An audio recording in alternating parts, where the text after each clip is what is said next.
The setting is the thick, oppressive jungle of Luzon, during a joint military exercise involving the Philippine Army's Special Forces Regiment, SFR, and a highly trained European reconnaissance unit, celebrated for its efficiency in temperate and alpine environments.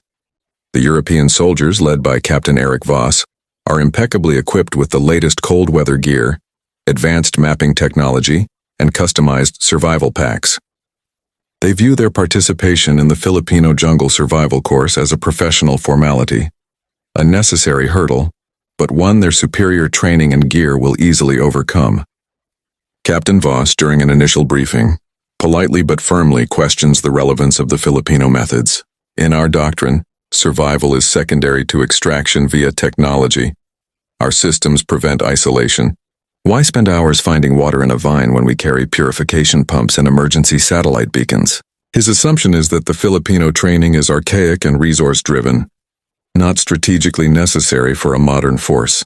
He doesn't understand that the Filipino training philosophy is based on the absolute inevitability of technological failure in a hostile environment. The SFR commander, Major General Carlos Mandala Diaz, simply smiles and hands the European soldiers the standard Filipino issue: a knife, a canteen, and a small pack of salt, a zero-resource survival kit. The challenge begins, a 48-hour solo survival and rendezvous exercise. The initial shock for the Europeans is the humidity and the weight of their own gear. Their advanced, multi-layered clothing designed for alpine cold traps the moisture, turning their uniforms into heavy, abrasive liabilities. Their cold weather calorie packs make them sluggish and thirsty. They start fighting the jungle the moment they step into it, trying to cut through the vines and push through the triple canopy, wasting massive amounts of energy. The Filipino soldiers, meanwhile, wear minimal, fast-drying clothing and move with the jungle, utilizing natural trails and animal paths, conserving every joule of energy.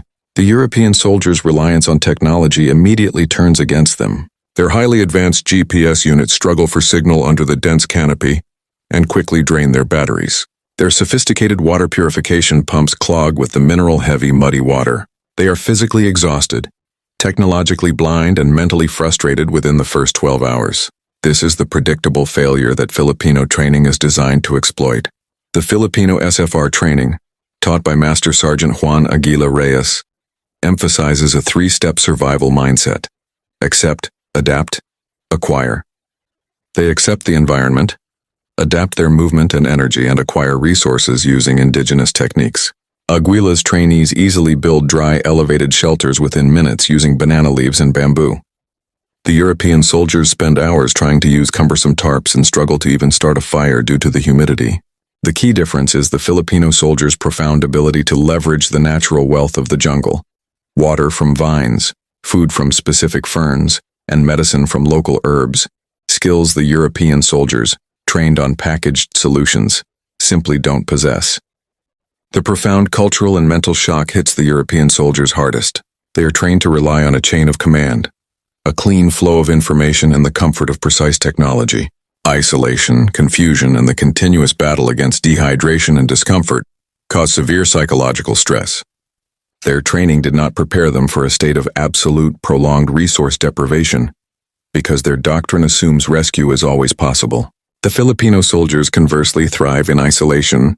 Their training, which often includes the brutal Hell Week and weeks of solo survival, builds unbreakable mental fortitude, puso, and an absolute self-reliance. They are comfortable being alone with minimal resources.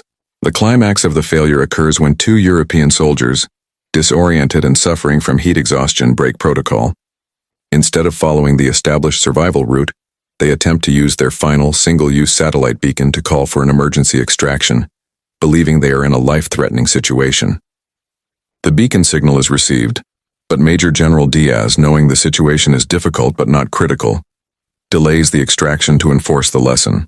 The ultimate humiliation comes from the Filipino trainees themselves. A young SFR private, moving silently as part of a tracking patrol, finds the two distressed European soldiers.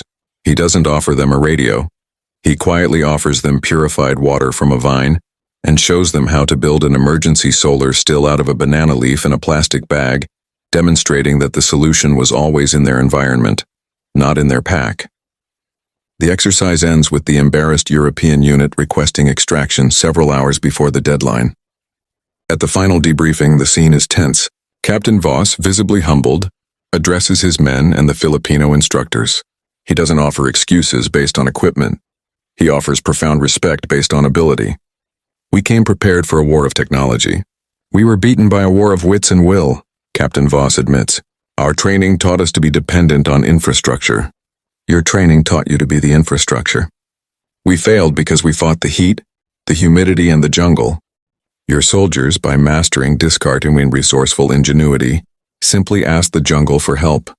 The true resilience is not in the battery life of a GPS, but in the indigenous knowledge and the unyielding puso of the Filipino soldier. Your zero-resource survival methods are the most advanced essential training for future warfare, where everything can and will fail.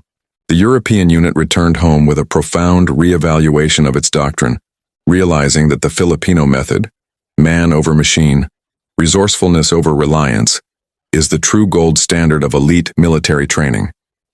The Filipino soldiers, without needing a single word of boasting, had decisively won the cultural and professional challenge.